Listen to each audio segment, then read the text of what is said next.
視頻睇到最尾，我會話俾你知我係點樣利用呢隻1000蚊唔到嘅聲學實驗室去打造出一把靚聲出嚟啊！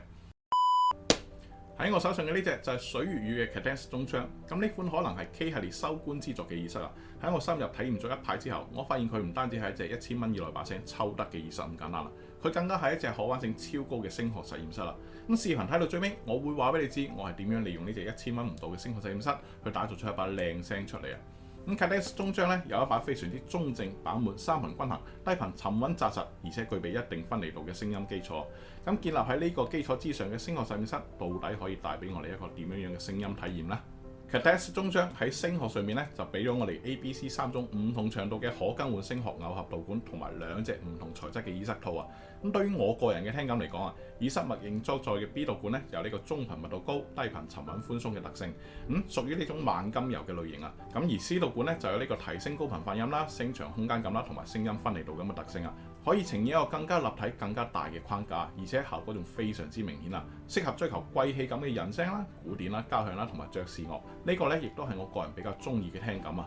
咁而最尾嘅 A 導管啦，就有提升呢個低頻量感同埋中頻凝聚度咁嘅特性啊，同時咧唔會令到人聲變朦啊，非常之適合攞嚟欣賞搖滾同埋電子樂啊。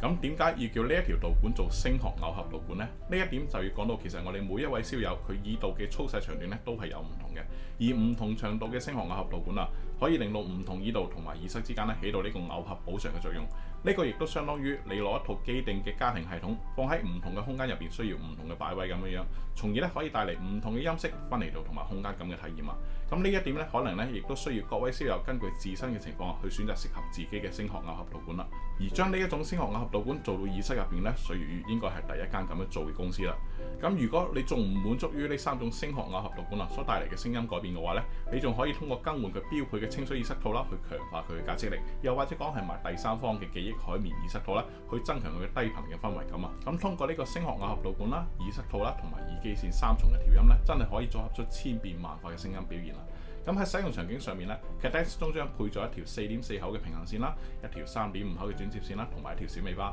咁真係可以覆蓋大部分燒友99%以上嘅使用場景啊！咁雖然呢條小尾巴咧喺默認狀態下邊啊，會覺得聲場撐唔開啦、高頻發音少啦，同埋低頻能量感不足咁嘅缺點啊。但當我哋將呢個小尾巴接到安卓設備，再打開水粵語嘅 APP 之後咧，我哋發現可以對呢個小尾巴嘅 EQ 同埋 Q 值咧進行調整嘅。咁喺我個人嘅聽感嚟講 ，Cadence 中槍係使用呢個 C 導管再配合硅膠耳塞套，再將佢小尾巴嘅 DSP 參數入邊嘅20kHz 呢個頻率拉升3個 dB， 再將佢嘅 Q 值設成0.6之後咧，高頻發音會得到一個明顯嘅提升，同時空間場面感咧亦都會變得更大。咁如果你係 iOS 用戶嘅話，可能就需要另外揾一台安卓嘅設備，將呢個 DSP 參數寫好之後，再放翻落 iOS 設備去用啦。咁你以為咁就收工啦咩？Cadence 中槍仲有一個隱藏嘅玩法，就係搭配呢個另外選購嘅小白藍牙模塊啊，咁樣佢就可以搖身一變成一副有呢個 LHDC 協議同埋 CS43131解碼芯片嘅藍牙 Hi-Fi 耳機啦。咁總嘅嚟講，水粵語嘅 Cadence 中槍咧，可能係1000蚊以內唯一一副同時具備完善嘅物理聲學調音、DSP 數字調音同埋全平台適配能力，而且素質在線嘅 Hi-Fi 耳塞啊！咁無論你係一個中意搞嚟搞去嘅燒友啦，定係一個中意一室多用嘅實用派啦，水粵語嘅 Cadence 中槍咧都可以令到你揾到屬於一份自己嘅聲音答案。好啦，今期節目就到呢度，好物分享，我哋下期再見。